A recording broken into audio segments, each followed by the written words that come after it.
And welcome back, footy fans, to another episode of Donnie's Disposals. I am your host, Coach Donnie Hesse, back with another AFL round review. Les Jade, yes, ladies and gentlemen, we are past the bye rounds. A full 9 games to discuss. Round 17, it has come, it has gone. We are winding down, getting closer and closer to finals, that wonderful time of year in the footy season. And joining me today to help me break down is a new face. You guys know I love getting new co-hosts to sit here and chat when it comes to the footy, the AFL, the VFL, the SAFL, the Waffle. You guys know I love finding different people from anywhere that love to talk to footy. And joining me today, somebody I met when I was looking for some American fans that responded, and I figured out, unfortunately, she was Australian. But we've continued to have a fun chat, and I thought, let's get her on and have a chat with her. So we have Ellen joining us today. Ellen, it is great to see you. Thanks for hopping on the podcast. No worries. It's incredibly nice to be here. I'm very excited. Hopefully, I can add some fun insights, but I'm keen. Oh, cannot wait, cannot wait. We'll explain her fun insights here in just the littlest bit when we break it down, or I will let her drop that particular section when it comes to unique here as we go. So let's hop right into it. Ellen, round 17 has come, it has gone, and as you kind of said off mic, we have predictable, probably as the word of the round. So your thoughts on this predictable round of footy? Like, I say it was predictable. There were still a couple of good games, like pretty close. Essendon and Gold Coast was close up until like the third quarter, fourth Mhm, quarter. Pretty good. Adelaide, Melbourne, again, close up until that like halftime, third quarter mark. But mhm. I think everyone probably got a good 9 out of 9 games this week on the tipping. I don't think there were any particular surprises with any of the winners this week, to be honest. Well, I was 8 and 9, but that was only because I tipped against Sydney. See, I feel like Sydney at home, they're either like incredibly good or will like absolutely capitulate. And I just didn't think that they were gonna do a rundown of not having a good game of the SCG. Yeah, well, a combination of them being 2 at 5, 2 and 5 at home this year, and the fact that everybody made a big deal about the surface, which were the two reasons I kind of went, who knows? But the one thing was is that we weren't disappointed. It was probably hard to argue that it probably wasn't game of the round. So let's break Yeah. down each game. Let's go through it. We will start off centenary night for the North Melbourne Kangaroos as they take on the Western Bulldogs on Thursday night footy. The Doggies get the win 134-85, a 49-point win. But I will say this. If you kept track of the first 3 quarters and didn't watch the fourth quarter, it was a darn good game of football. Fourth quarter, unfortunately, the class of the Doggies came to light. Again, the Doggies, they're so good. But I had to say, the pomp and circumstance of the 100 years of North Melbourne was fantastic. I actually loved the pregame rev up at the start of the game by the old ball coach. The name is completely leaving me right now, so I Yeah. apologize, North Melbourne Kangaroos. North Melbourne supporters absolutely loved it, thought it was fantastic. He even called the players out a little bit, which I had to admit, it gave me a little giggle, a little bit for sure. But this was a great game of footy up until the fourth quarter, and then the Rouge, you kind of tell they kind of spent their petrol tickets a little bit, and the Doggies class finally went, "Oh yeah, we are playing North Melbourne. Let's go!" And Ed Richards, Bontempelli, and the crew got going.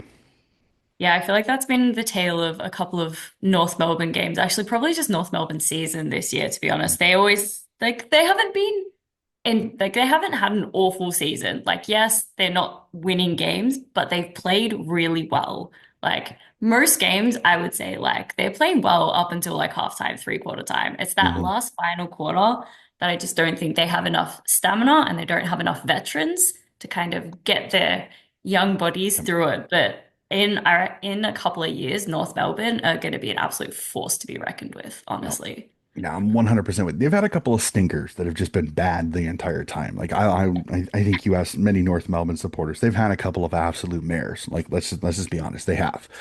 And then there have been a couple of games where they've been up and about the entire time. But this is the majority of their games Yeah. is at halftime to 3/4 time is when they're in it, they're up and about, they're on it. And then it seems like the petrol tickets are spent, and the fourth quarter, the class of the other team shows a little bit, and North just kind of they lose a little bit of that run, and it really kills them. It really kills them. So I'm with you. The only issue that I would see a little bit, and I've seen it discussed in several of the North podcasts and things and stuff that I try to keep track of, is that it's a well-known argument that this can't keep happening, especially under Yeah. Clarko, because we've been sold this Clarko's the greatest coach since sliced bread in the last 50 years. No coach has even come close to what he's done. This is his third season. I understand a Yeah. couple of those seasons weren't full, so I will give him a little bit of a stretch for that. I will do that. But But, I will also mm, say that if this coach is as good as you say he is, some of these things can't happen. I get it. He's got a young roster, but he's got a very talented roster. There are guys here that other coaches would kill for. Sheasel, oh, LDU, McKercher, incredible. Zane Dersma had him came back into the roster, especially after I know Joey Montana tossed it out in one of the shows earlier in the week that Zane Dersma was looking to get out of North Melbourne because he was disgruntled for not being in the side. Conveniently, he Oh, says that. Now love that. Zane's in the team. Now Zane's in the team and has himself a great game. Yeah. Questions. Now, that's also because Luke Parker wasn't there. He was out due to general soreness, and LDU goes down with a concussion in the first quarter. That doesn't help either. Yeah. So there were a few things that kind of went against the Rue boys a little bit, but I'm see, I know it's the proverbial green shoots. You see Yes. some, but unfortunately, the lawnmower keeps running over them a little bit too much, and I think that's the one issue that I have with that. The doggies, Sammy Darcy. I mean, It was how incredible. anybody can stop him, it's insane. And then Aaron Naughton has found himself some of the Mm. best form he's had in the last probably 2 years, Yeah. making some of the doggies fans forget Jamaro Ugle-Hagan even exists there for a little bit. And I don't mean that as a diss. I'm just you kind of look at it. So, no, this is fantastic game for the doggies again. This was expected. Doggies Yeah. should win this one, but again, North gave it a crack. The centenary night was fantastic to see. Like I said, all the cups back. Some of the greats of the North Melbourne Kangaroos there. -1. We won't discuss that particular name. We will move on. So, let's do it. Friday night footy. Friday night Yeah. football was an absolute sleeper. It was And a this snooze was, fest. and I will say this for everybody that knows, July 4th happened on Friday. So yours truly had the day off. And I thought, I'll get up, I'll watch a couple of these. Yeah, I might get up and watch these games. I probably should have just stayed in bed Yeah. You should have because like, the first one really wasn't worth it at all. And then I turned over to the next one, which is the one we'll talk about here in just a little bit. And unfortunately, it wasn't much better. So Collingwood get a 56-point win over their rivals, Carlton, 115-59. The Pies are damn good. The Blues are not. yeah. I think if you could sum up their game and honestly their season, you've just done it like perfectly. Because Mhm. that's exactly what that was. The Pies were clinical as they've been like all season. You can see that they clearly have a plan. They know how to Mhm. stick to the plan and they can execute it like in their sleep. And it's just when you put it up against a team like Carlton, I think it shows a lot. And I feel so horrible for Carlton because again, the expectations this year were finals. Were they going to be a top four side? Were they going to be in contention for a flag? And they have just absolutely fallen off a cliff. And it's it's almost like the wreck on the highway. Like you don't want to look, but you just gotta. Mhm. It's the most confusing thing. And Yeah, again, I know it's hyperbole so much that look at the names that this list has. Why are they playing the way they are? Like it is yeah, baffling to me how you can have Mackay, you can have Kerno, Crippa, Walsh, Hewitt, Akers, Wiedering, Sod. I mean, McGovern, so many really good players on this list, and you serve up that. Like, yeah, I mean, I don't know. Again, I know it's the Pies. Okay, the Pies are absolutely electric. They look absolutely in ripping nick this year. The crazy part is that everything is falling into place for them, and it's kind of frightening a little bit because Yeah. Bobby Hill is still out with personal situations. Several guys have been injured. Steel Sidebottom didn't play in this game, and yet you still put up 115 points. You look absolutely ripping, and you win a game of football. And there's probably 6 to 7 names that are not even that are probably top 22 that Yeah. are not playing in the side. You're getting great performances from young players coming in. I know the debutant that came in, I think it's Stevens, I think it is, or something to that effect, had a ripping game of football. Mitchell comes back from obscurity. He had been down in the Yeah. VFL. The team had been playing so well. He comes in and does what Mitchell What he was did. what he usually does. So this is a Pies team. I've heard some people bring it up, and it's a little bit like Sydney last year. Are they peaking too early? Are they playing their best football now instead of in 6 to 8 weeks when we're getting ready for finals? That will be the question is this going to bite them like it bit Sydney? Now, it's not looking like it right now. They're 14-2. They're looking absolutely insane. But everybody does point out Sydney was 15-1 at this time last Yeah. year and then lost 6 of 9 going into the Going finals. to- So they're still, we'll have to Yeah. see. They've built themselves a wonderful buffer and it's gonna allow them to be able for Fly McRae to be able to rest a Pendlebury, to rest a side bottom, to rest a Mitchell. If anybody's got a niggle, they can sit them down. They can play a youngster. So again, they're sitting absolutely in the catbird seat.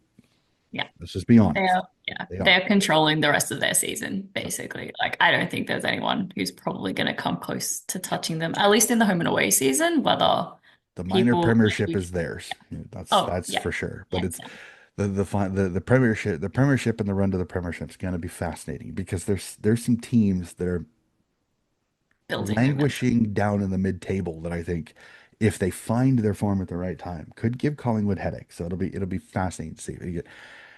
I mean, like I said, Collingwood good, Carlton bad again. I hope Voss doesn't get fired. I don't think this is on Voss. I think this is more I on don't think list. so. I think it's more on list construction than the playing group. I think the playing group just is not very good. Like I hate saying it. I think Joey Montaigne is right. I think you've brought in a lot of guys on free agent deals that they haven't lived up to it, or they're just not what Carlton needs right now. Right now, the brand of footy, you need good kickers, you need quick ball movers, and that's not what Carlton is built for. Early 2000s contested footy. They're not built for the new footy nowadays with the stand rule where everything is about open space, accurate kicking, overlap running, everything. Basically, that halfback flanker role is one that Yeah, most of the good teams they have that really quick ball moving halfback flank, half center halfback. Carlton really doesn't have that. They have Sod. Sod's great, but Sod's not not exactly the the same. quickest. He's got a good kick, but he's not the quickest of their defenders. Mitch McGovern is a great intercept marker, but he doesn't have a ton of speed. And they've fluctuated. Ollie Holland's a step back there, and I think he's played well, but I don't know if he's that damaging pinpoint kicker that you need. So right now, it's just the style of football does not fit the Carlton list. So Yeah, I'll be fascinated to see. Do we see a few moves over the offseason to try to change the look of the list? It'll be fascinating to see how that goes. And to not be outdone, the Hold My Beer moments, we have GWS versus West Coast also on Friday night. And basically, I can just replay everything we said, except for instead of Mhm. saying Collingwood, I'll say GWS. And instead of saying Carlton, I'll say West Coast. As the Giants beat the Eagles in Optus Stadium out in the West, 111-52. I mean, what else can I say? The Giants were fantastic. Finn Callahan, again, showing ever Oh, since he's he's been come back, incredible. he's been fantastic for this team. And again, this is another Giants team where there's still injuries. Yeah. They're still riddled with injury. So I really, again, I'm not sure if this Giants team makes finals or not because I don't know if I can fully trust them. I think they definitely make finals. How far they go in finals, I agree. probably not that far, but I think they're definitely a finals contending team. Yeah, and looking at the ladder right now, you're looking at max, and again, it's a little bit of a stretch. It's 10 teams. You're more leaning towards 9 because we can explain it a little bit more when we get to the Sydney games. With the Swans result, they're there, but they're 3 games back from Fremantle and the rest of the pack when it comes to finals, they're basically going to have to win out. So you're looking at it. It's 9 teams playing for 8 spots. Fremantle right now is the one sitting outside the whole thing, but GWS is right there. So how the next probably 4 weeks are going to be very, very critical for those teams between seventh and 10th. You got to win Oh God, yeah. because if you don't, it could cost you a final spot. So it'll be Mhm. fascinating. But Giants were good. Eagles, they try so hard. I know. They just they just can't get over the hump again. I hate saying it. Their coaches are paying for the sins of their list manager after 2017. Like, let's just Yeah. be honest. Anybody that watches this, their list manager did what some teams don't want to do, and they paid for it. They held on to their superstars instead of trying to get younger New after stuff. that. And it's paid for it because, and Yeah. then a couple of really atrocious trades. The Tim Kelly trade, as much Ugh. as Tim Kelly was absolutely ripping at the time, was not worth Wasn't the what they paid. oh no, oh no, no, no, no, no, no, no, no. He was 3 first round draft picks was he was Oh, not worth that. And no. I mean Geelong fleeced him and flipped it to become Jeremy Cameron. I mean, that just shows you how good the Yeah. Geelong list manager and them are. That's just how good they are. So I mean, they're getting there. I mean, McCarthy, the VFL kid that's went out there, has stepped right He in. played incredibly. He fits their system perfectly. It's kind of scary that to think that he was playing Richmond VFL at the start of the season, and now he's a West Coast Eagle, and he's probably their third best player. Mhm. I mean, that Yeah. that is crazy to say that. It's like Harley Reid, and then it's hard to say who's the next best. I actually, to think about it, probably I'd put It's not- McCarthy there at Yeah. second because I After don't. that game, absolutely. Oh yeah, well Duggan had himself a fantastic game.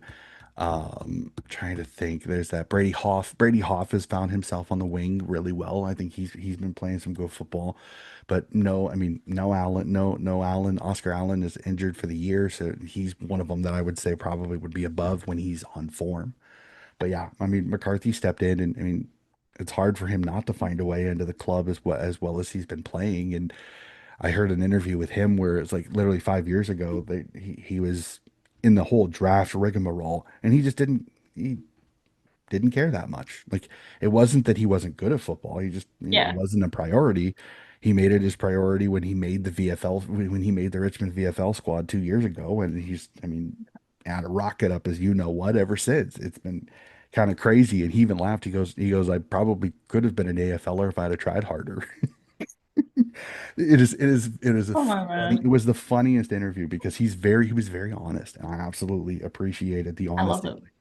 it. Yeah, it was on me. He goes, I didn't, it wasn't something that I wanted to do. Yeah, I didn't put as much effort into it. And looking back, maybe if I would have, I could have, but he goes, I started having fun playing when I made he said, I tried out for the Richmond team. I made it, saw the effort that some of these guys were doing, thought I need to do that. He did. And Bob's your uncle. Oh, Now he's there. So it's kind of crazy, but Giants are fantastic. They're yeah. the orange tsunami hopefully is back. I'm hoping because it's fun to watch when it goes. It, Yeah. it is so much fun to watch when it goes. So it'll be fantastic to keep an eye on that. But Friday night football, man, I cannot tell you how It much is. I literally sat there.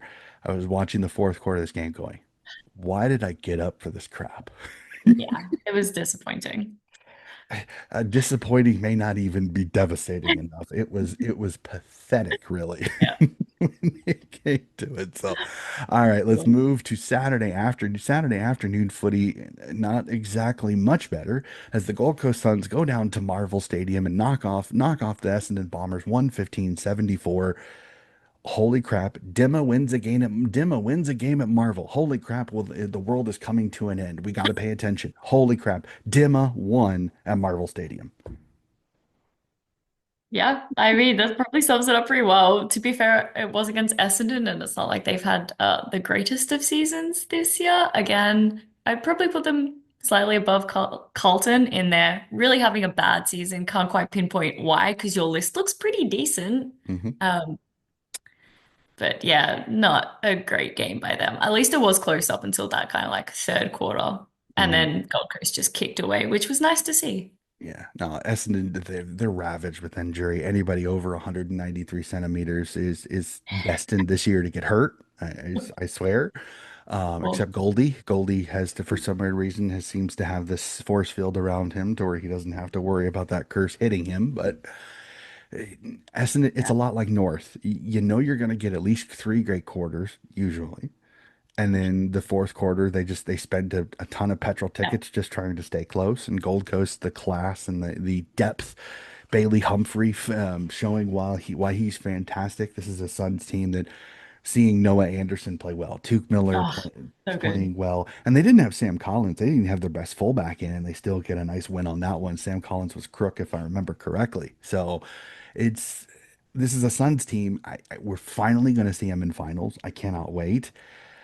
My expectations are not high, and it's not Yeah. because it's the Suns. It's just because it's a young list. If you really look at it, yes, they've added Noble, they've added Rioli, who have played in big finals. They've been part of Premiership sides. Again, Noble, we can go into that discussion another time. Is for me, Yeah. I believe everybody on the list that plays at least one game of AFL during the regular season should get a Premiership medal. Personally, because it takes them all to win it. I understand that there's the Yeah. 22 or whatever 23 that play on the day. I get that, but you don't play an entire season with just 23 players. Most Yeah. lists are going to probably play between 30 and 35 during the season. So everybody is part of a premiership season. So personally, I believe that that's the way it is. Or if you're not going to give them a medal, give them something else. Give them Yeah. a I'd be a championship, fan of giving them something. like a Like, championship ring or yeah. something. Because the fact that they sit here and they go, well, if you don't play in the premiership in the game on the last day of September, you weren't a premiership player. No, he's part of a premiership team. He just didn't play in the game that won them that. I mean, it's like Oscar McInerney last year with the Brisbane Lions. Yeah. Technically, he Oh, should be a premiership player because he's one of the reasons they got to the grand final. He just hurt his shoulder. Like let's just be honest. So I've had a few discussions with a few Australians on that. It's the one rule I wish they would change because yeah. it's unfair that a player like I mean oh my gosh, the Western Bulldogs player, the old veteran, um, God, what's his name? That Luke Beveridge gave his premiership medal to him because he tore his ACL in like round three, and he Oh, had been their captain, and he's one of those that yeah. he played on the team. He was part of the team for the first 8 rounds of the season.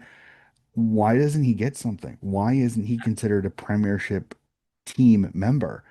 Just because he didn't play in the championship game does means he's not a premiership player. I mean, I don't understand the logic personally. I mean, I understand how people why people say it. I just don't get the Yeah. logic because there are tons of players that are not going to play in the championship game that helped you get there. So, Mm. sorry, tangent. My apologies. No, that's a fascinating point because like I'd never considered it really. I was just like, oh yeah, the team that wins gets the medal, but it is like a whole season production. I guess I I probably wouldn't be a fan of giving them like premiership medals, but like something that acknowledges that they were part of a premiership winning squad or team. I mhm. think that makes sense. Yeah, no, I've seen Tom Morris came out with one that they were talking about like premiership rings, which I mean is cool, but it's very American. And I know that there's a I few do. Aussies that I are in my timeline that detest anything American that comes into their sport. And again, I understand that because it's your Yeah. game, so I understand it. But I do think that has to be some acknowledgement that they were part of the team because you don't win a flag with just 23 players. That's Yeah. not going to happen. There is no team that's going to get through an entire season without playing a 24, 25, 26. Usually the average is around 30 players.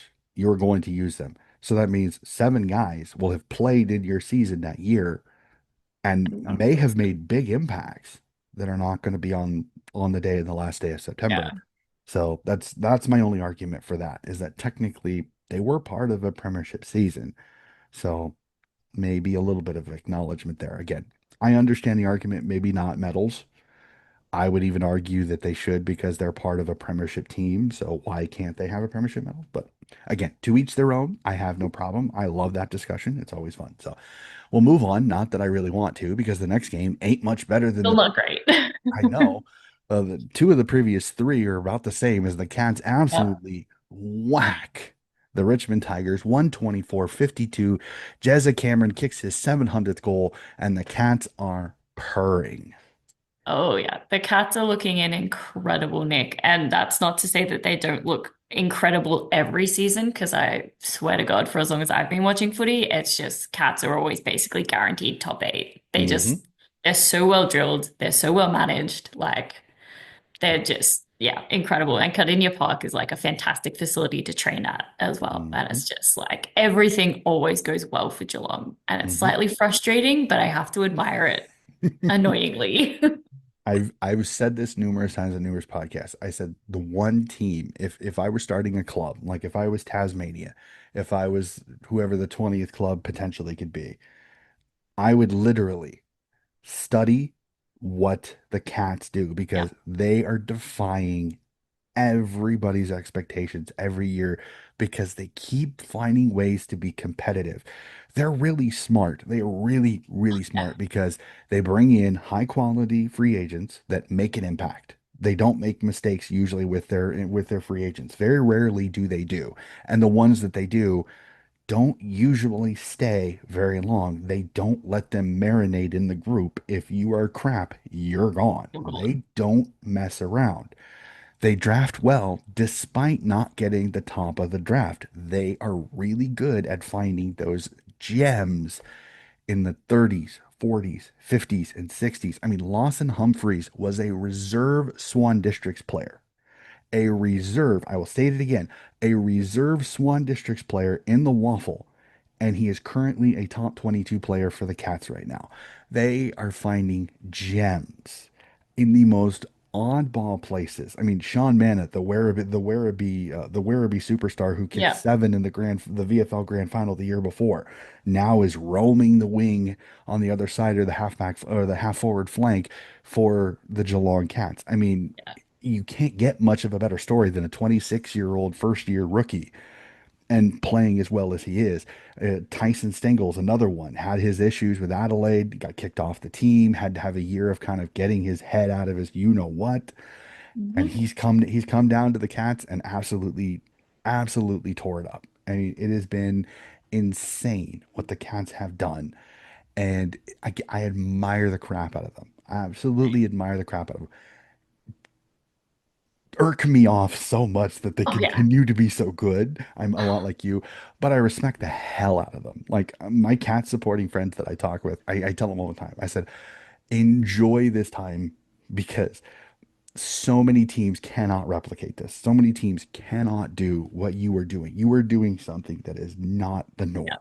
You are continually in the playoff contention. You're finals contention. Apologies. Sorry, Australians. Don't get after me. Finals contentions.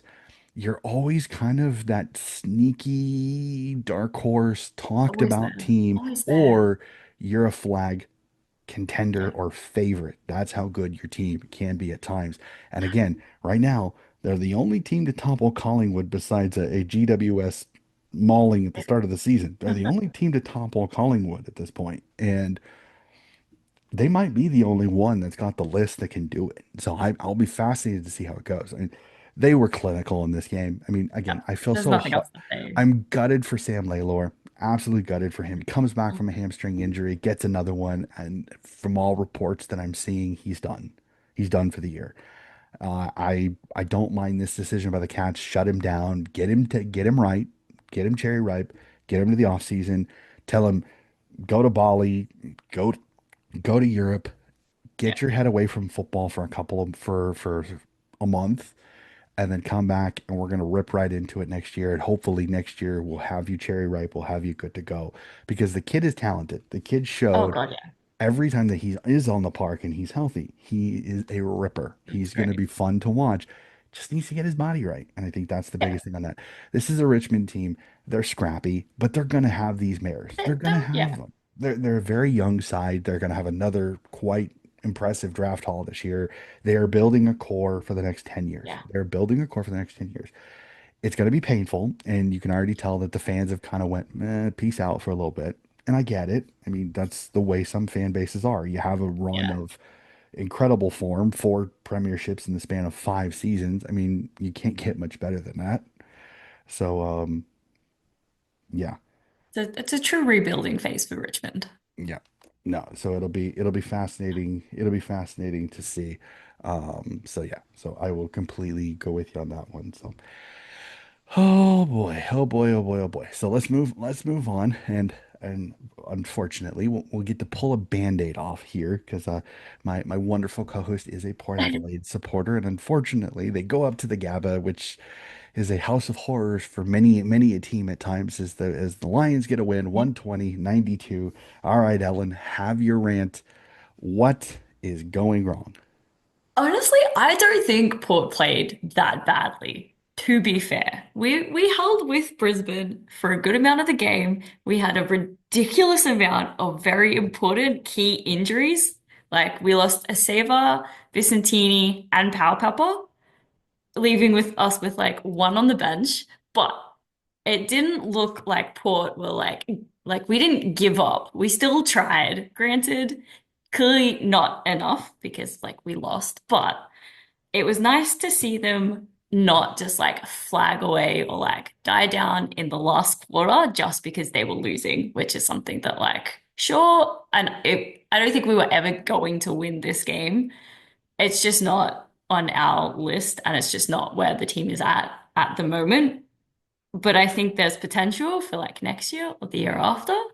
I think it's a good team. We looked good-ish, and we looked like we still were passionate and had some fire. And like that's all I could ask, honestly, given how devastating it was. Like, Mhm. fair play, boys.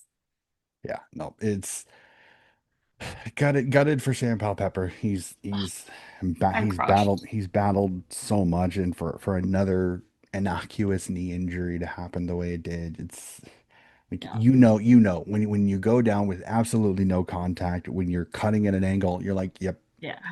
And the first thing that he does is grab for the knee. I was like, oh no, not this way, which is absolutely devastating. And you feel for him because he's such the tough nut. You love him to Ah, death. You love yes. what he does. He brings those little intangibles, the one percenters that you just Yeah. don't always get from every single player. So and he's going to do it. That was devastating. You lose Radigalia as well in this Yep. game, and then Vizentini gets has the ankle situation Oof. halfway through the third quarter, or whatever, and he tried to gut it out, and it just didn't We work. So tried. It was just not happening.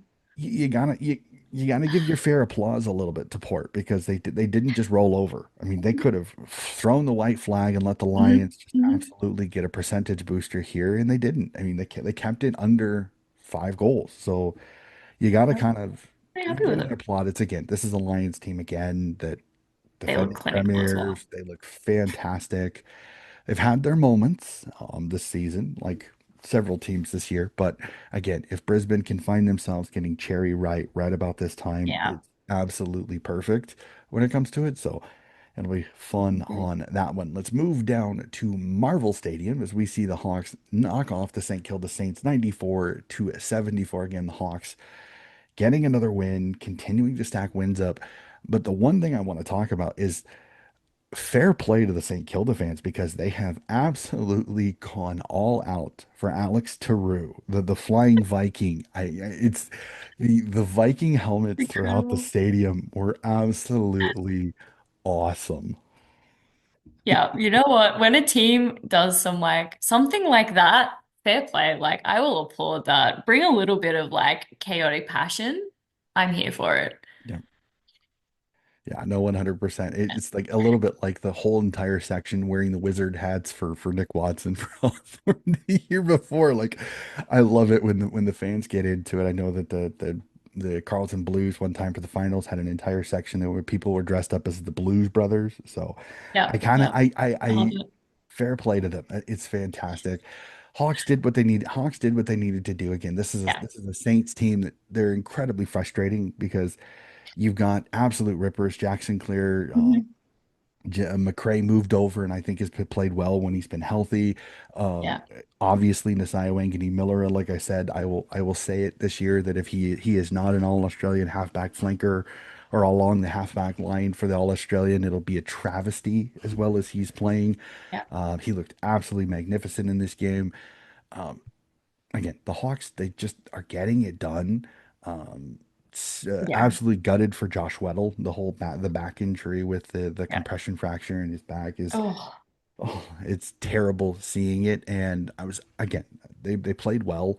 My worry is that injury is gonna haunt that's a them a little big bit. impact. Yeah, Yeah. and I, like I said, I'm gutted for him because Weddle's an incredible player. He's so much fun to watch because a little bit like my beloved Nick Blakey for the Sydney Swans. You kind of don't know what he's going to do sometimes when he gets the ball. And it's almost this encouraged chaos, and I actually kind of love it because I love a player that's they're just going to go for it, and I appreciate the little have a crack, go get after it. So again, Hawks were good. Josh Battle was fantastic. Again, their two signings of Battle and Barras both have They've done played well. well.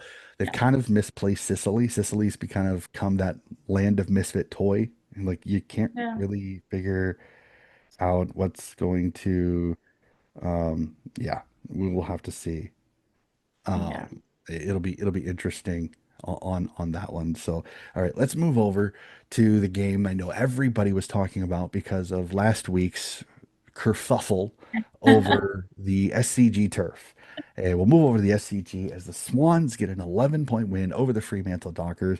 And as my co-host said, for some people, this was a predictable upset. And I will do the air quotes for those that are listening on to the podcast version because I tipped against Sydney only because usually when it's a tough game like this against a good opponent, I hedge my bets. I put myself right in the middle because if my team wins, then I'm happy. If not, I get the tip right. So it's kind of a no lose situation. I know some fans get after me on that, and I've taken my fare of crap online for tipping that way. But as the Swans supporter that I was, this was a roller coaster game. I know that Yeah.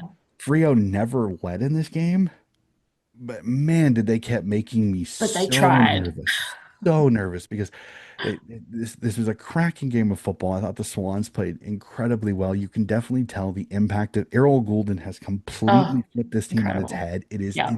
insane how as soon as he's come into the lineup, you've seen this group completely 180, and it's been fascinating to watch because his silky smoothness, he's constantly coaching. I know that there was the broadcast, I can't even remember, I think it was Durham or whatever.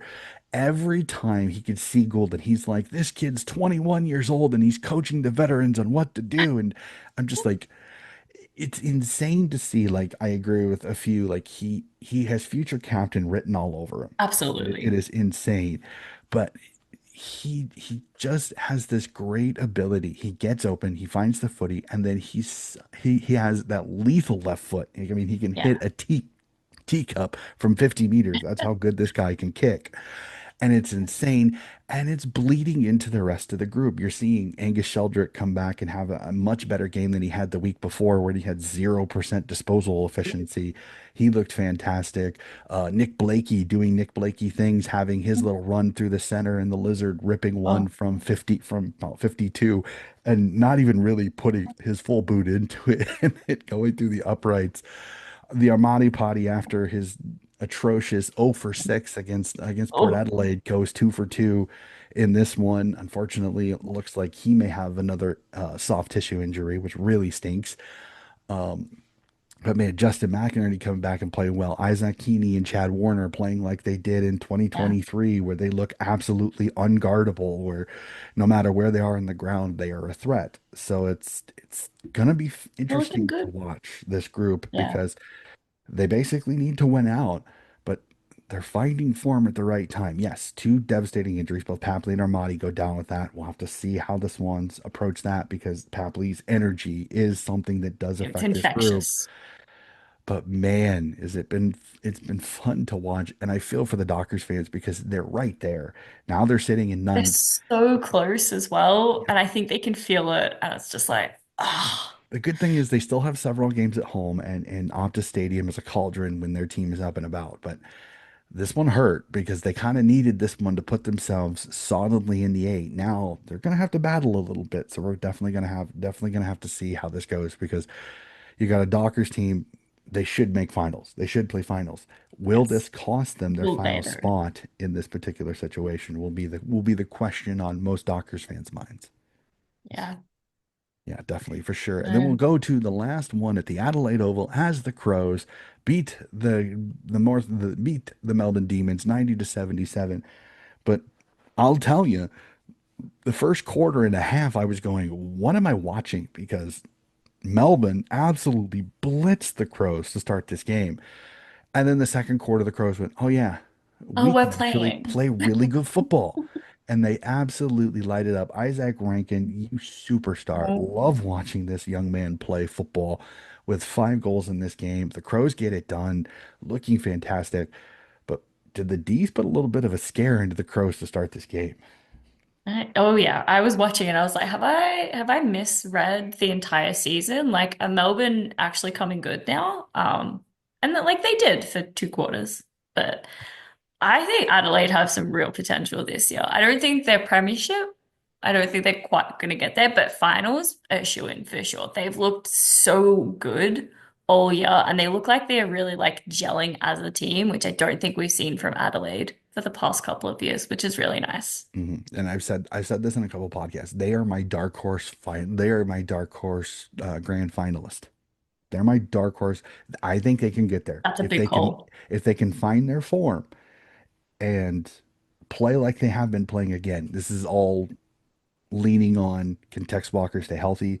Can Phil Thorpe and Fogarty continue to be as good as they have been going forward? Because when you have those three clicking, it opens Oh, up they're It unstoppable. opens up Josh Roselli. It lets Isaac Rankin go through the middle. Jordan Dawson, you know what you're going to do through the middle. Like Yeah, I was telling you off mic, I kind of knew this kid was as good as he was before he went to Adelaide. He stepped up to the level that I knew he could be. I just knew it was going to be difficult for him at the midfield at the time with the Swans.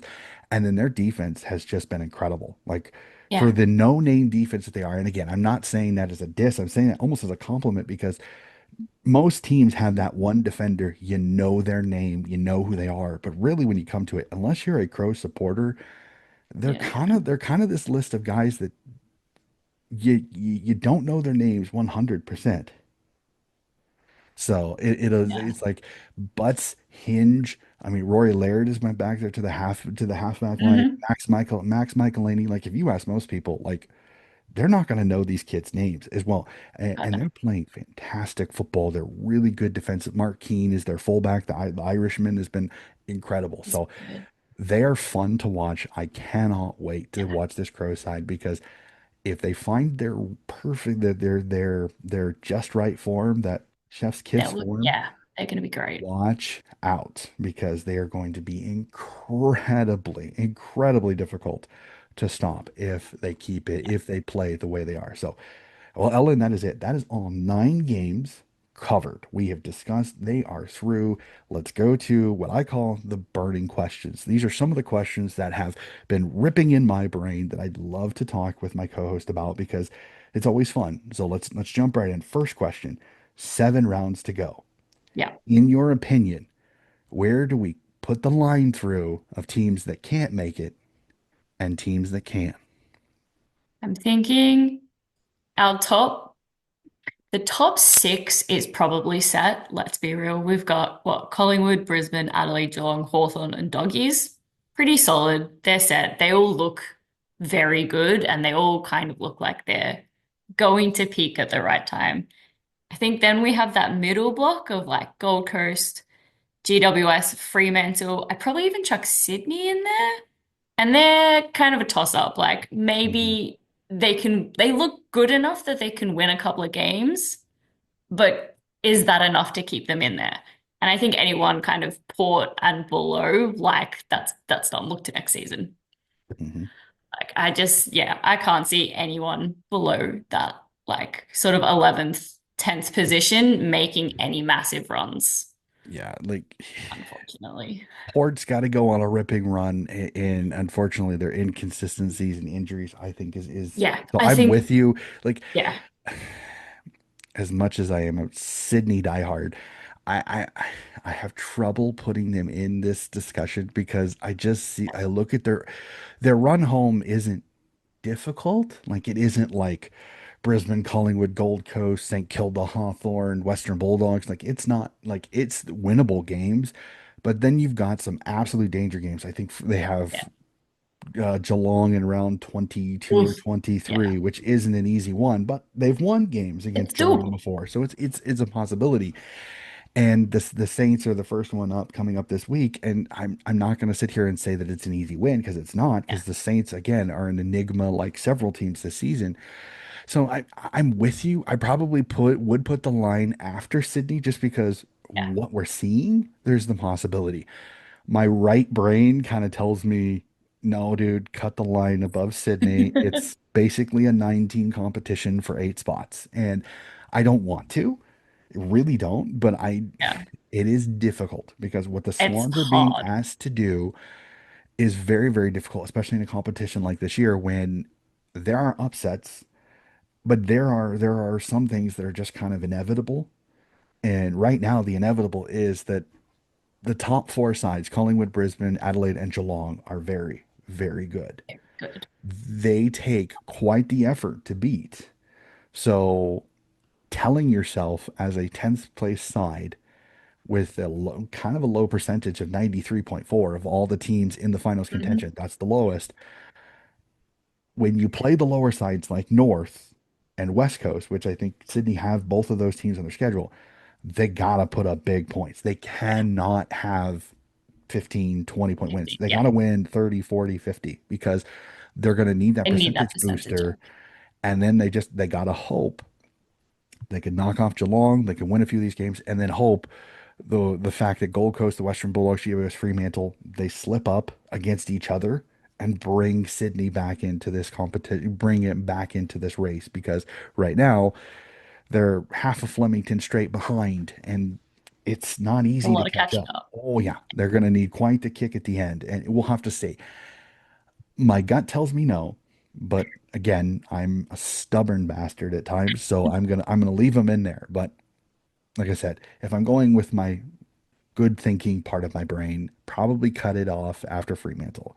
Yeah. But there is a little bit of me that There's a goes, little bit of hope. Sydney just they're a stubborn as hell side. So we'll have to see, can they pull off getting those extra 12 points and get themselves into this finals chase? It'll be fascinating to see that go. So the next question on this is going to be fun for me because the one thing that I kind of teased earlier in the episode is that our dear co-host is an umpire.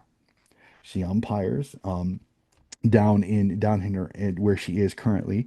And this week we had the fun of the AFL going, "Oh hey guys, we're making a rule change." Hmm. And they decided to throw in that now if you contact the umpire intentionally or unintentionally intentionally, that you're going to get dinged, and if you get to 4 dings, you have the chance of being sent to the tribunal and suspended. So, as the umpire in this particular group, and I've umpired up here, but very, very badly. I will openly admit that it is a game that is not fun to umpire at times. What are your thoughts on the midseason change on the umpire contact? Because we have a few players right now sitting on the verge of a suspension, and it's just now being told to them.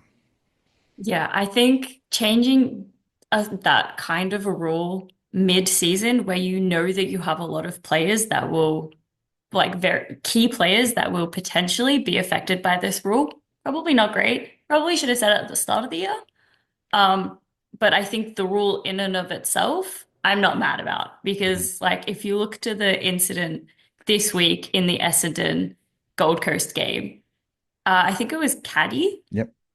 collided with one of the mid-zone umpires, and I don't know how Caddy did not see this umpire. If you replay the footage, you can see Caddy running in. He's flat out for 20 meters. Like, I'm Mhm. sorry, if your eyesight isn't good enough to pick up someone who is standing in the same position for an extended period of time, you absolutely deserve to get fined for that. Like that and is ridiculously negligent on the player's part. And the and AFL, in a very easily seen jumper. exactly. And the AFL not only have a duty of care to the players, but also to the umpires. Hmm. So I think that like the umpires in general, like we will tell you where we're moving or like where we're throwing the ball to. Hmm. And I think that the players probably need to be a little bit more careful and actually consider like, oh, there are people around me. Like this isn't just about me. But Yep, yep. that's No, that's my rant. I'm completely with you on this. I would, here's the thing. I would warn the clubs now that this is Yeah, changing next year. Like that's I also a good move. Yeah. that would be more of mine. Like I understand the argument. Like if I'm sitting here, if I'm Gold Coast, I'm pretty pissed because Matt Rowell is one umpire One away. contact away Mhm. from a tribunal, and it is round 17 going into 18, and this rule has changed. Or 16 going into 17 at the time when it was announced, it was talked about like on Wednesday of last week. And I'm Yeah. sitting here going, What? Couldn't why? have warned anyone? Yeah. Like I understand it because they're trying to protect the umpires. And again, I remember Gary Lyon even saying he goes if you look at the physical makeup of the umpires and the physical makeup of our players, Yeah. it is not even close. Like No, God, no. literally, it is like a ostrich running into a brick wall. Like it is not a good comparison when it comes to it because these umpires have to run and run and run plus make decisions. And you're going up against a person that is literally built to be the epitome of athletic performance. Yeah. So it is just it's a bad look for the AFL. But Yes. then I'm also gonna stay jump on the umpire side a little bit is guys like Matt Rao need to make an adjustment. And when you kind of I'm gonna say it ignorantly defy it by saying I'm not gonna change my game. It's like, well then I But hate to then be you blunt. I hate to be stop it. blunt. Stay with me here. I hate to be blunt, but idiot, when you get suspended, that's on you. Like I don't mean to be ununderstanding. Like I get it. But dude, you have to. Like, you cannot do what you're doing and not expect repercussions. You've been suspended. You've been fined 3 times already. Mhm. Okay. You know do like I said, I don't agree with the timing. I completely understand that. Yeah, But I agree with we've that. let you know it's not that difficult an adjustment. Stop lining up behind the umpire and trying to use him like a basketball screen. It's a very simple request. I get that it's annoying that you have a defender that's on you, but adjust. Everybody will have to adjust to it. It's not just you. This is not a singling out situation on you, Matt Rowell. It's not. There are Mhm. other players in the league that have the same problem. They need to adjust. You players can do it. Trust me. You adjusted to the stand rule. You adjusted when they Exactly. changed the rule for dissent. They adjusted the rule when it came to um, intentional out of bounds. Holy crap! Why is my brain not working right now when it Yes. comes to it? The insufficient disposal or the insufficient intent. Intent, which if you're honest, I think they should go to the sample model and just do the last touch when it comes to actual like possession touch. Like if you kick it and it goes out of bounds, it's not touched, it's a turnover. If you handball it out of bounds and it's not touched by somebody, like ricochets don't count. Like if the ball bounces near your feet and it hits just under your knee but bounces as it goes out of bounds, that's a throw in. That's not a turnover.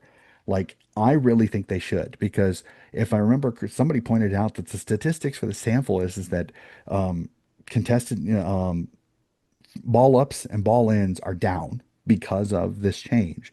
Oh, Scoring yeah. is up Absolutely. in the sample. So this rule does work. Now, you can, if you want to, you can kind of adjust it the tiniest bit and keep it between the arcs because it's the one thing I don't like about the sample is if you have a shot on goal and you completely whiff it and it goes and it bounces and goes out, it's like it's still out on the full. I Yeah. don't 100% agree with that because you're punishing a player even though they kind of should be punished for not Bye. kicking it through the scoring zone. Yeah. But Kunsi comes out here. It's that's the one and only thing that I would change is that I think inside 50s it shouldn't be last touch. I think it really should be ball up. But I get why you're doing it because then it's a consistent rule to where there is no discussion. It doesn't matter if it's a skill error or not. If it Yeah, goes out of bounds and is not touched by a teammate, it's it's a out. free kick. It's basically out in the full. It's the same thing. I like that change. I think they should do it. Whether the AFL will have the huevos to do it, probably not, because then that them admitting that they have a rule that's just not working and is in my opinion, it is very inconsistently adjudicated because there are guys that literally, they're kicking it out of, it's like kicking it out of touch in a rugby match. They're doing it. And those are obvious. It's the ones where like a guy is getting tackled, he throws it on the boot so he doesn't get an improper Yeah. disposal, and it trickles out of play. And the guy from the other team clearly has a chance to touch it, and he's 3 meters from the line, and he stops and he goes back and he goes, I'm not going to touch it because he knows if it goes out of bounds, it might be insufficient intent. For me, personally, I would have made the rule change that if you have a chance to touch the footy and you do not do it, it negates the insufficient intent. Ooh. See, so I'm a boundary umpire, and Hmm. like my entire job is just to be the ball is out, the ball is in. Hmm. And I think that's where the differences end up because as a boundary umpire, that's all we have to look at. Whereas the field Hmm. umpires are the only ones who can pay an insufficient intent. And I quite like throw-ins. I like that, oh, if you kind of fuck it up or like you mess it up a little Hmm. bit, it's neutral, fine. But I think if potentially the boundary umpires could also adjudicate insufficient intents, then I think that would also not necessarily change the rules, but I think you would end up with a very similar outcome I without agree. needing to change the rules. I agree. I think that would also be a pretty decent compromise because there are a lot of times where I see players and I'm like, you have no intent of putting that ball where you want to put that ball. Hmm. You clearly not doing this, and then it's just a neutral throw, and I'm like, okay, well, they probably should have been punished for that. That's Yep. pretty bad. But And I think what was it? I think Eddie McGuire threw up that rule. He goes, instead of limiting them, add them too, because then you have how many more sets of extra eyes to help you adjudicate. And if there's an issue, then you can have a discussion with the center and umpire, explain your vision, and then he makes the final call, whether yeah, it's yours or his, which is fine. definitely. It's not questioning their power. It's Yeah, it's giving giving them them extra, extra information. exactly, and extra tools to help them do their job the best. Because in the long run, the fans don't hate the umpires because they're the umpires. They hate the umpires because in their belief, they believe the umpires are wrong. Again, I say it many times. There are a lot of fans that are freaking one-eyed. They have no idea what they're talking about. I'm And in the they thick of that. regurgitate it onto social media like they're intelligent. And my first response most of the time is, okay, so you're going to be signing up to be an umpire now? Because you're so Mhm. good. You know everything. Go be an umpire, dude, because you're going to be great. And Yeah. you watch them backtrack and go, yeah, exactly. You don't I've have pulled the that out at games. I'm just like, oh, you clearly know the rules. I've got a spare whistle. I've got a top in the indoors. Do you want to come out and umpire? And they're like, oh, no, I'm fine. I'm like, they we're short on umpires. Please I've come help I us. actually real quick not a tangent but a fun one here is that so I help assist so I've helped coach my guys up here for the USAFL the Des Moines Roosters. And I've had a few that they believe they know the rules really really well.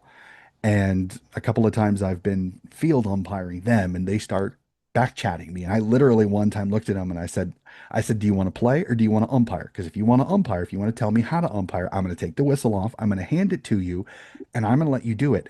And I'm going to abuse you. Every time you screw up, I'm going to abuse you like you're doing now. Do you want to deal with that? Do you want to umpire? If you want to umpire, here's the whistle. Go ahead. But just know I'm going to be on your ass every time that you screw up. Mhm. You're going to know about it. I'm going to let you know that you don't know it as well as you do. We got a deal. What are you doing? And most of the time, they walk away. They know, like, stop. You're a player. You play. If you want to be an umpire, there's the whistle. Go Go ahead. be an umpire. But just know you're going to deal with me because I'm going Yeah. to abuse you. I'm going to tell you, do exactly what you just did to me. Mhm. You're going to know. You're going to learn. That's the way it is. Shut up. You be a player. If you're going to be a player, be a player. If you want the whistle, if you want the power to be able to tell people what is right, shut up. That's my Yeah. deal. Most of the time it works. Oh yeah, it's very It's a effective. fun. Oh yeah, it's a fun one.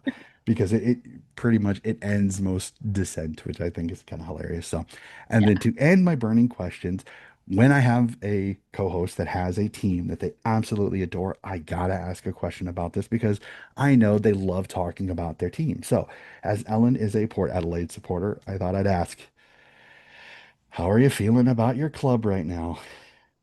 Look, it could be worse. Like, I wasn't a huge fan of keeping Ken on for as long as the wise, air quotation, wise people at Port did. Like, I kind of get their reasoning, but also I'm like, he's clearly tried the same thing in like four finals in the past 6 years. It's exactly the same approach every time, and it hasn't worked. Did you not think that maybe we needed like a fresh approach? Apparently not. But given our last game against the Lions, I think there's some good potential there. Like Hugh Jackson made a fantastic debut. We've got some really good young guys who are on like the fringe of the playing groups that have played a couple of games this season, and they look phenomenal. So yeah, I've got a little bit of hope. Like next year, probably finals, maybe like lower, like bottom eight. I could see that happening. But I think we'll need a little bit of time to really build up to where we were in that kind of like 2021, 2022 period. I'm still lamenting that 2021 season because we absolutely should have won. We had the list, we had the players, we had everything and momentum, and we had everything lined up perfectly. And again, the strategy in our finals did not pay off. So Hmm.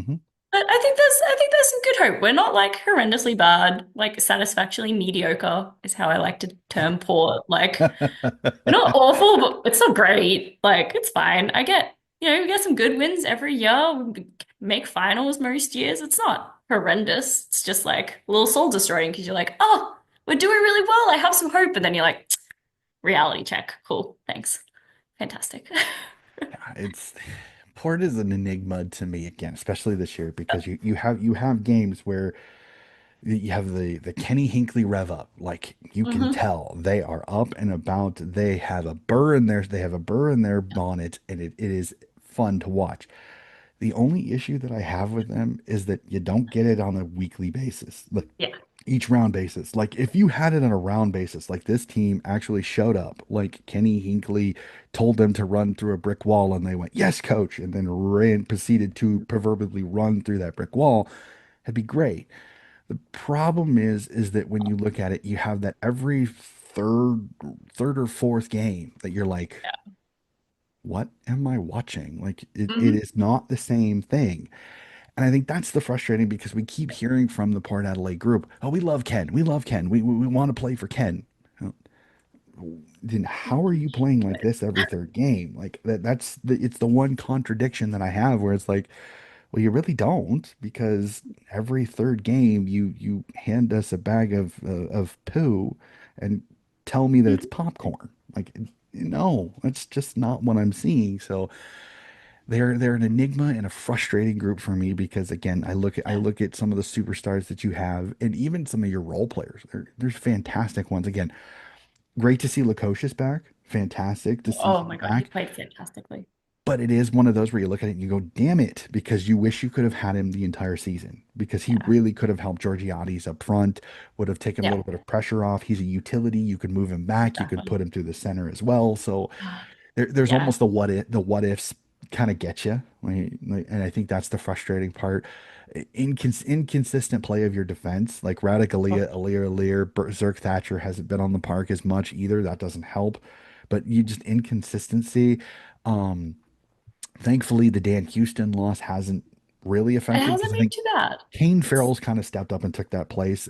yeah. I think Ryan Burton had a chance to really kind of be that second version to kind of split it amongst two, and that just really hasn't happened. He's found himself in and out of the lineup, unfortunately. So this is a Port team. There's so many good things, but it's the enigma Yeah. games where you're like, what the fuck am I watching? And I think that's the Hmm. part that's the most Hmm. frustrating. And I can tell by the Port fans, it's like it is the one thing that keeps them up at night when it comes to it because is it Kenny Hinkley? Is it Josh Carr? You don't know Unsure. what is this? And then the other What we don't know is, will Josh Carr make changes? Will he make Yeah. changes to the game plan? Will he make changes to the structure? Will he make changes to positioning? Like, will you see Connor Rosie specifically used off the halfback flank or center halfback position come next year when it's his team? Yes.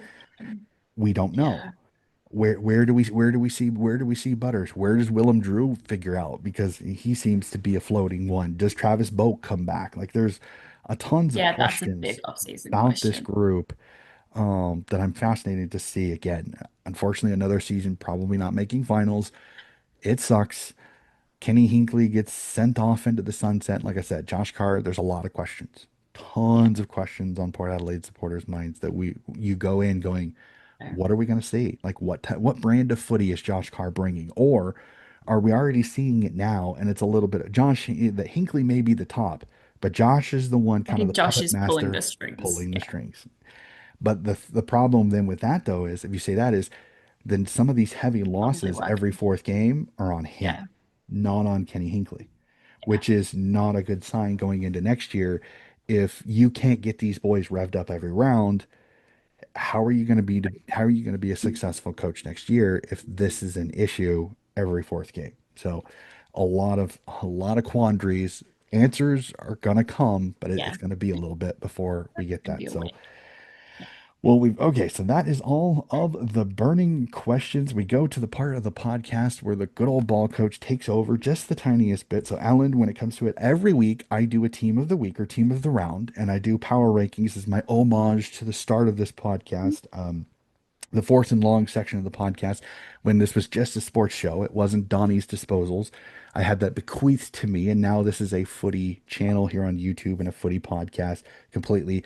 But my producer and old host Ross used to love power rankings on sports on anything. Yeah. So I've kept that as a little bit of homage to him. So I always do power rankings. I will explain my criteria for that once we get to it. But we will start off with team of the week. My How I kind of do my team of the week is that I put a lot of emphasis on goal scoring because I think it changes games. So sometimes you're going to hear some names that maybe doesn't make sense when it comes to it that they didn't get 35 disposals and eight Yeah. and 50,000 clearances, everything. No, I go off of if you're a midfielder and you kick 2 goals, you're going to get a kick up. So that's how I kind of do that. Interesting. Same thing with defenders. So sometimes you're going to hear some names. You're going to go, huh? But it makes sense when you hear my criteria. And like I said, I will have tons of discussions with people. Just don't call me names. Give me a good reason why I missed something because I'll have Okay. a discussion with you. I love that. But it's when I get people on social media, they're like, Coach, you're an idiot. Ooh, wow, that's great feedback. Why? And then they kind of go, I'm like, yeah, Yeah. come with facts. I'll have the discussion with you. I take no offense if you disagree with me. I had a Swans fan one time told me that Chad Warner should have been in the team. I go, why is that? And he goes, do. Use statistics, use facts. I go, Ah, good call. I agree with you. fair enough. That's not how I saw it at the time, but I see your point. I will definitely take that into my equation now. And I love that. Absolutely love that. I will have a discussion with you. Like I said, don't Yeah. abuse me. It's not going to get you very far. So here we go. Team of the week. We start on defense again as the ball coach. You love defense wins championships. So we start off on the full back line. We have Ollie Henry of the Geelong Cats, Stephen May of the Melbourne Demons, and Nick Blakey of the Sydney Swans. I know he's been playing a little bit more Yeah. back pocket, so I could kind of sneak him in there. On the halfback line, we have Colby McKercher of the North Melbourne Kangaroos, Bailey Dale of the Western Bulldogs, and Joel Jeffrey of the Gold Coast Suns. Through the guts. In the ruck, we have Tim English of the Western Bulldogs. On the wings, we have both GWS's Josh Kelly and Xavier O'Halloran. It's the one time I've ever Yeah. seen where both I agree. wingers for GWS kicked 2 goals. Yeah. Didn't think I would see Fair. that possible that both my wingers came from the same team, but it happened. Through the guts, through the center, we have Noah Anderson of the Gold Coast Suns, Tom Liberatore of the Western Bulldogs, and Marcus Bontempelli of the Western Bulldogs go through the center. On the half forward line, we have Zach Bailey of the Brisbane Lions, Adelaide's Isaac Rankin, and Yeah. Jeremy Cameron, the 700 goal man, kicking be the other half forward. On the full forward line, we have Nick Larkey. I know he kicked most of his goals in the first half, but when you kick five, you get a spot on Yeah. the It's pretty team. good. Jamie Elliott of the Collingwood Magpies, and last but not least, Mr. Infuego himself, Aaron Naughton of the Western Bulldogs, rounds out the starters. On the bench, I do one from each position. Defender, ruck, midfielder, and forward are my four bench players. So my defender is Trent Rivers of the Melbourne Demons. Fremantle's Luke Jackson is my ruck. My midfielder is Geelong's Jack Bowes. Comes in late, kicks 2 goals. Fantastic performance. And the enigma, the unicorn that is Sam Darcy of the Western Bulldogs, is my forward on the bench. So I know it's a lot of names. Really quickly, thoughts on team of the week? It's a lot of names, not gonna lie. I don't follow it that closely. I can't name half of those players. But they all sound pretty reasonable, and they're all like vaguely people that I've heard of. So I'm like, yeah, I recognize that name from like how well they played this week. That sounds reasonable enough to me. It's fine. Trust me. I've had a few. They look at me and they go, okay. Yeah, like It sounds happens. good. That's a Yeah. solid team. If that was a team, I'd tip them basically every week. Yeah. Like, yeah. Yeah. I made furious notes when it comes to it. So it's a lot of fun. All right. We will, like I said, we will go to the homage of the fourth and long part of the podcast and do power rankings. Now, for my power rankings, I do form. I don't do entire season. I do the last 5 games. The Okay. more games that you've won in a row from this last one to the fifth game, the higher you end up on the power rankings. So we will start off at number 5, the Geelong Cats. At 4, the GWS Giants. At 3, the Hawthorn Hawks. At 2, the Western Bulldogs. And at 1, how come I'm not surprised? The Mhm. Collingwood Magpies are at the top of Coach Hess's power rankings for this week. Again, a little bit of shakeup. Fremantle falls out from last Yeah. week after losing to Sydney. Geelong hops in. Geelong finding some really ripping form at this time of year, so it's fascinating. So that is everything when it comes to power rankings, and we always end the episode tipping the next round. I know we're still early in the week. I know that the injury report still hasn't come out. There's always some fun when it comes to it, but let's sit down. Let's go through it. Let's have some fun. Let's tip this next round because this looks like a ripper because we have This is gonna be several really matchups of top 8 sides facing each other. Cannot wait. We will start off Thursday night footy.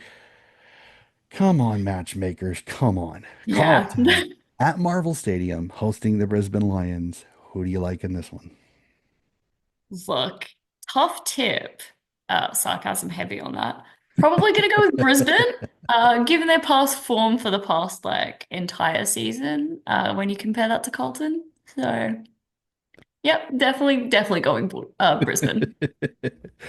I'm going Brisbane in this one. Brisbane too good, but again, this is one of those no expectations for Carlton. Maybe Voss gives them a rev up and they actually compete for more than just a half of football instead of just 3 quarters. So we'll have to see. So it'll be interesting. Got the Oh, Brisbane Lions in this one. Friday night footy season, absolute belter. Cannot wait for this one. I'm most likely going to get up because this one looks like a gripping one on the Gold Coast. People First Stadium.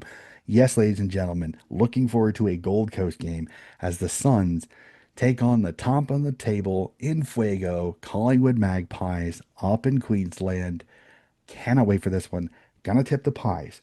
Pies Nation travels. We have school holidays, so there'll be plenty of Victorians up in the Gold Coast. It's going to be ripping. Hoping there's just as many Gold Coast as Collingwood fans, but not going to hold my breath on that one. Pies win this one as a odd road home game for the Gold Coast Suns. yeah, unfortunately, I'm also gonna have to tip Collingwood. I don't like tipping Collingwood, but like they just look incredible. And as much as I like the Suns, and as much as I think that the Suns play really well at home, I just don't think that they're gonna play that well at Now, this home. this is one But of I the would few like to times be proven wrong. this is one of the few times where People First Stadium is actually probably not such a good idea. Yeah. It's the Collingwood faithful show up, and this, like I Oh said, yeah. this is going to be a glorified home road game for Gold Coast because I worry that it's going to be about 4-1 Pies fans when it comes to it. I mean, I'm happy the Suns are starting to get they're starting to get some footholds in Gold Coast. They're starting to get some fans that are actually Gold Coast Yeah. citizens. But I worry, like I said, you got the people traveling up for school holidays. There's going to be a ton of Victorians in the area. Most of them are going to be Pies fans. They probably specifically planned their vacation on this, so would not be surprised if the black and white army is heavy up in the Gold Coast. So another ripper Saturday afternoon. We get another one as the Western Bulldogs go into Marvel Stadium and take on the Crows. This is game of the round for me because Yeah, I think this could be an I agree. It's absolute gonna be a cracker. shootout. Who do you like in this one? I am waiting to hear about Richel's injuries, but I'm tentatively gonna go for Adelaide. 'Cause I think they might be able to get an upper hand on the Bulldogs. If Adelaide starts strong, I think they can do it. Yeah, this is, oh man, this is such a coin flip for me because Yeah. as much as I love the Crows, the Doggies are so lethal, and I just don't know who takes Darcy Yeah. because no matter who you put on, then you're most likely putting your second best on Naughton, and Naughton is playing incredible right now. So this is it's which poison chalice do you consume from, and then hope that you can survive it because I'm going to tip the doggies in this one. I don't like it, but the doggies play Marvel so well.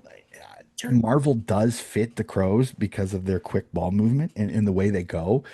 They have some really good marking forwards, which I think is going to give Rory Lobb headaches because they really don't have a lot of height after Yeah. Rory Lobb. The rest of it is kind of they're quick, their ball movements, and I think the three-headed monster of Fogarty, Walker, and Philthorpe could give them headache upon headache.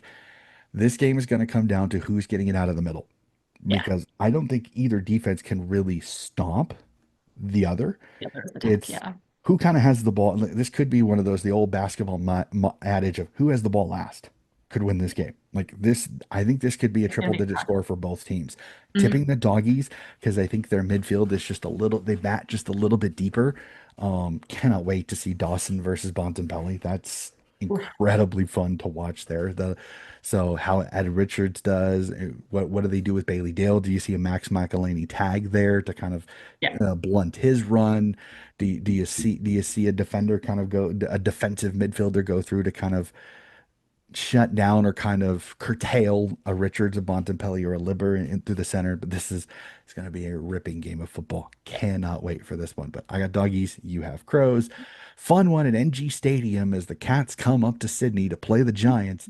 Cats looking for a little bit of revenge after the Giants went down and beat them down in GMHBA Stadium earlier this year, and I think they do it. I think the Cats get the win here. As much as I would love the Giants to win to keep things interesting at the top of the table, I think the Cats just too good right now.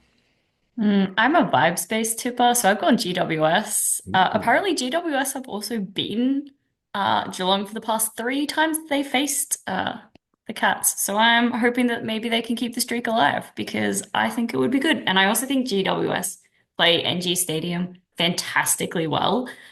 And I'm not sure how well Geelong will go in that kind of environment. So I'm hoping for a GWS win, but Cats also look incredibly good, Yeah, unfortunately. it'll make things interesting if they do though, because Yeah. it really ruffles up the top four. It really ruffles up the top four. It'd be interesting if it does. Like I said, I think the Cats too much firepower personally, especially no Lockie Whitfield, and I think that really hurts a little Mm. bit.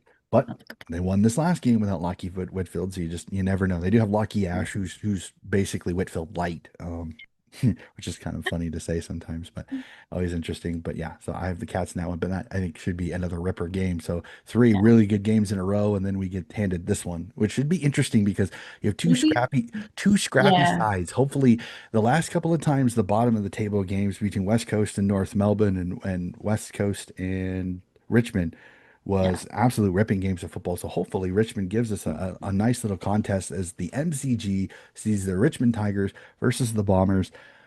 I don't really like either team, but I got a tip here. I'm going to tip the Bombers because I think their top level talent is better than Richmond's top level talent.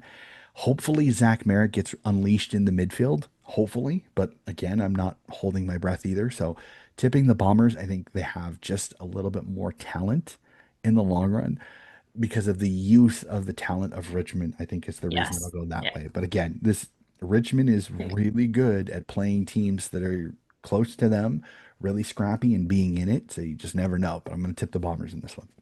Yeah. I've originally gone with Bombers as well because, yeah, I just think that, yeah, the Bombers' top team, like their top players, are probably just a little bit more experienced than Richmond's at the moment. Yep.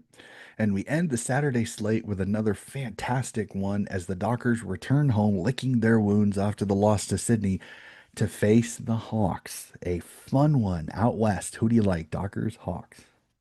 I like Freo. I think Optus Stadium is such a good stronghold for them, and I think Freo are really gonna wanna redeem themselves after last week, and I can absolutely see them getting it slightly over the Hawks. Not by much, but I think they can give it a good shot. Yep. I think hopefully, Longmuir gives him a little bit of a rev up this year. I hope, but I'm not holding my breath because I swear he doesn't get past neutral when it comes to his facial expression. I just feel like this is perfect. This is perfect timing. You're going home. You're getting an opponent that didn't have to worry about their injury issues last week. And this week, Josh Weddle's loss could really loom large, personally, for me, because I think he would be fantastic in this game because you got have a guy like Shea Bolton who can at any time just flip the switch, and he is elite. And I don't know if you've got somebody that can really man him up besides Josh Weddle, and Weddle is unavailable. So I am with you. I like the Dockers in this one. Lloyd Meek versus the combination of Jackson and Darcy will be a fun one to the Rock. Cannot wait for that. The midfield, this is where the Fremantle midfield has a huge advantage because after Jai Newcomb, I think Fremantle is head and shoulders above the rest of the Hawthorn Hawks when it comes to talent. So this should be a field day for the Fremantle midfield. I really think this is a Yep, huge one for them. Perfect I agree. timing. You get a top eight side. You get a chance to avenge the tough loss to Sydney at the perfect time. I like Mhm. the Dockers in this one. So, a rematch from earlier in the year as Melbourne take on North Melbourne MCG. The Roos got the Chalkies the last time these two played, but things are just the tiniest bit different this time. I think Melbourne's starting to play better. I'm going to tip the D's in this one. I don't like that tip. I really would love to see North Melbourne get another win, but I think the D's, Kazi Pickett is playing really, really well. I think they're starting to find form a little bit like the D's in this one. I've also picked the D's in this one. I think the Sheasel shoulder injury is just too much for North, and I think Melbourne are just looking that slightly bit more cohesive as a team than the last time that they played. And yeah, I just don't think North quite have it in them, Yeah. sadly. Never know. It'll be a fun one there. Let's go to Marvel Stadium, a fascinating one here as the Resurgent Swans travel down to Victoria to take on the Saints. Who do you like in this one? I like Sydney, but Sydney do tend to not play particularly well at Marvel. So that will be interesting. But I also think the Saints just don't quite have the firepower to go up against Warner, and like Sydney will look pretty good. I don't know how the Papley injury is going to play out, but I think they've got enough to cover them that they should be fine. It'll be a very interesting one because as Red Hat Donnie goes Sydney, but then there's regular Coach Donnie who puts on his black hat and goes, this is a tough one because this is a Saints sign on their day can be very dangerous. Nasai Wangani Miller will be a pain, I believe. Oh Would yeah. not be surprised if James Jordan, the padlock, goes to him to try to negate him. If you can negate Nasai Wangani Miller, I think you can kind of cripple the Saints here. I think Jordan gets that matchup. Um, Rowan Marshall, Brody Grundy. Holy crap, is that going to be a fun ruck battle to watch? I agree with you. I'm interested to see, does Winhager go to Heaney or does he go to Warner? Because I've said it a few times. Sydney midfielders are kind of tough to tag because both Warner and Heaney are really good forwards and have good forward craft. So I worry. I'm interested to see does Ross take the risk and put Winhager on him? Because honestly, if I'm Sydney, my tactic is whoever has Winhager, I go to the goal square. Yeah. Why? Because you negate Windhager's impact on the team completely because you make him a one-on-one defender, which he's not bad as a tagger, but he's better as a tagger through the midfielder when he can make an impact on footy. He can't make an impact on footy if he's the fullback playing back there. So if I'm the Swans, I literally if I'm Dean Cox, I go, hey, whoever's got if Windhager takes you as Chad Warner or Isaac Heaney, shift and go to the goal square. Push Campbell into the midfield, go to the wing. I don't care how you do it. Shift him to the and make him play full forward. Get Buller out of the way. Have Buller push up the field. You don't have Armadi. Whether Laddams comes in or not will be the question on that. But have them go to the goal square. Make Windhager be a one-on-one defender because I think you can Yeah. really make St. Kilda pay for tagging. And as soon as they pull off the tag, then he can run free. So it's going to be a fun one. Like the Swans in this one as Coach Donnie, not as Red Hat Donnie. I think the Swans are playing really well. I don't think they've got somebody to shut down Errol Golden's impact. I just don't see that. The the loss of Papley and Armadi could hurt them offensively. We've seen games when they're both not playing, they've been wayward. So how that's why I see Heaney or Warner going a little bit more forward, maybe seeing a Riley Bice come on as the sub to give you some run, who can go on the wing if you want to. So it'll be interesting to see how that goes. Gus Sheldrick has been fantastic through the mid, so I don't think sacrificing Heaney or Warner forward, I think is going to be a problem. I think they'll be fine through the center midfield. So like the Saints and like the Swans in this one, but again, Saints a pesky side, to be a fun one. And then to end the round almost perfectly with my co-host being a Port Adelaide fan. Port Adelaide hosts the West Coast Eagles at Adelaide Oval. I mean, I don't think I'm jumping too far off a limb to say Port Adelaide win this one. But again, West Coast is Yeah. pesky. Keep an eye out. But I think the power, just a little too much firepower. Yeah, I think especially at Adelaide Oval, it's a bit of a fortress, especially against West Coast. I just don't think West Coast have much in them, even with like our mounting list of injuries for the season. I think we've just got like Lukosius back, Georgiades, Butter, Rosie, Horn Francis. Like, I think that's just a little bit too much for West Coast. Let's see. Can Georgiades put up seven? That would be lovely to watch. Be very happy with that. He's such a good leader. He's going to be so difficult for that West Coast defense to stop. This is a game I could see Yeah, him, or what you could see is both Lukosius and Georgiades go for four or five. Would yeah, not I be would surprised if prefer that to see happens that, either. I So think. So, all right, Ellen, that is it. That is all of the games tipped. We have gotten through the podcast. It has been absolutely fantastic sitting here and having a talk. I know we played a little bit of message tag on our messenger when we first got together on this, and it's been so lovely to meet you and chat with you. Thank you so much for hopping on the podcast today. Anytime. This has been fantastic. I've thoroughly enjoyed myself, actually. This has Well, been a great yeah, like opportunity, great podcast. I tell a lot of people sometimes this podcast can be a lot of fun if you just you take the don't worry about it being recorded or anything like that. Just have a good banter, have some fun, just talk footy because a lot of times I enjoy it. I'm not an expert. I'm not. I'm just obsessed. I love this sport. I go through it a lot more than most Americans. Trust. I have many in Aussie Yeah. that look at me and they go, you know more about this game than I do, and I live here. So it's always fun to have those moments when it's a badge of honor for me. It really is to know that I'm so into the game that I will tweet at 2 o'clock in the morning that I'm sitting up watching the Swans, and I literally have friends going, "When do you sleep?" And I go, "Easy, when the season is over." Sleep Totally. deprivation is my friend during the home and away season for sure. So it is definitely on that. So, ladies and gentlemen, that is going to do it for today's episode. Again, keep an eye out. More coverage coming. A jam-packed week of footy for me, as because of some scheduling conflicts, we will also have two state league shows. My Waffle and my Sandful show will be coming up later on this week. So keep an eye out as we discuss the last month and a half, and we preview the women's finals on my Sandful show. Cannot wait for that. Looking forward to having a chat with the two boys from my Sandful Snapshot show. So that'll do it for the end of Donnie's Disposals, and we'll be back with more footy coverage very soon.